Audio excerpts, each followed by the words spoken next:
ஒரு வயதான குரு சாய்வு நாற்காலியில் உட்காந்துருந்தார். ஒரு ஆள் அவரை தேடிட்டு வந்தான். வந்து அவர் முன்னாடி நின்னான். ஐயா, நான் உங்களுக்கு சீடனா ஆயிடலாம்னு நினைக்கிறேன் அப்படின்னா. அந்த குரு நிமிந்து பார்த்தார். இதை பார்ப்பா, அது அவ்வளவு சுலபமான வேலை இல்லை அப்படின்னார். அப்படியா சொல்கிறீங்க அப்படின்னா. ஆமாம், நீ ஒரு சீடனா ஆகணும்னா உன்னுடைய அகங்காரத்தை எல்லாம் விட்டுடணும், தியானத்தில் முழுமையாக ஈடுபடணும், இது மாதிரி இன்னும் பல காரியங்களை ஒழுங்காக செய்யணும், ஒரு ஈடுபாட்டோடு செய்யணும். அது மட்டும் இல்லை, இதையெல்லாம் தொடர்ந்து நீண்ட நாட்களுக்கு செய்ய வேண்டியிருக்கும். அப்படி உன்னால் முடியுமா அப்படின்னார். வந்தவன் யோசிக்க ஆரம்பித்தான். சீடனாகிறதுலேயும் இவ்வளவு சிரமம் இருக்குங்கிறது அவனுக்கு தெரியாது. யோசிச்சுக்கிட்டே அந்த குருவை பார்த்தான். அவர் சாய்வு நாற்காலியில் இருந்த நிலைமையை பார்த்தான். சரிங்க சுவாமி, சீடனாகிறது இவ்வளவு கஷ்டம்னா அது வேணாம், அதுக்கு பதிலாக உங்களை மாதிரி ஒரு குருவாகிடுறேனே அப்படின்னா. குரு சிரிச்சார். நீ சொல்கிறதும் சரிதான், குருவாகிறது சுலபமான வேலை தான் அப்படின்னார். இதை கேட்டதும் அந்த ஆளுக்கு ஏகப்பட்ட சந்தோஷம். கஷ்டப்படாமல் குருவாயிடலாம் போல இருக்குதே அப்படின்னு கணக்கு போட்டான்.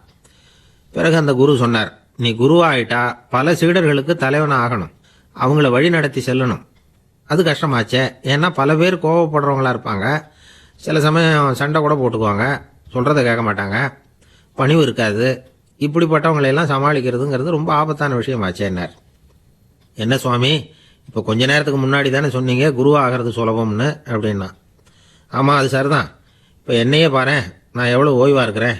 ஆனால் ஒன்று, ஒருத்தன் பல சீடர்களை வந்து வழி நடத்தி செல்லணும், அல்லது ஒரு சீடன் ஆயிடணும். இப்படி ரெண்டில் ஒன்று ஆனால் தான் நல்லது அப்படின்னார் அவர். அவன் இப்போ ரொம்ப குழம்பி போயிட்டான். ஏன்னா மாற்றி மாற்றி ஒவ்வொரு விதமாக சொல்கிறாரேன்னு. சுவாமி, நீங்கள் சொல்கிறத பார்த்தா ரெண்டுமே கஷ்டமான காரியமாக தான் தோணுது. என்ன முடிவு எடுக்கிறதுன்னு எனக்கு புரியல. அதனால் உங்களுடைய அபிப்பிராயம் என்ன, அதை சொல்லுங்க அப்படின்னு கேட்டான். இப்போ அந்த குரு சொன்னார், நீ பல சீடர்களின் தொல்லைகளுக்கு ஆளாகிறத விட நீயே முதல்ல சீடனாகி தொல்லைப்படுறது தான் சரியாக இருக்கும்.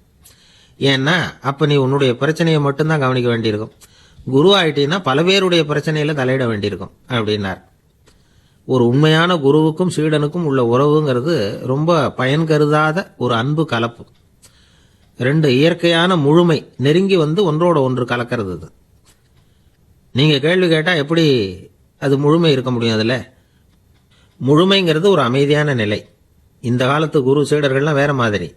ஒரு குரு தன் சீடன்கிட்ட சொன்னார், இந்த பார்ப்பா, நீ இந்த உலகத்தில் எதுக்கும் பிரயோஜனப்பட மாட்டேன், பன்றி மேய்க்கிறது கூட லாய்க்கில்லை அப்படின்னார். அப்படின்னா ஒன்று செய்கிறேன் அப்படின்னா நான் சீடன். என்ன பண்ணுவேன்னு கேட்டிருக்காரு குரு. உங்களை மாதிரியே ஒரு குருவாயிடுறேனே அப்படின்னானா அந்த சீடன்.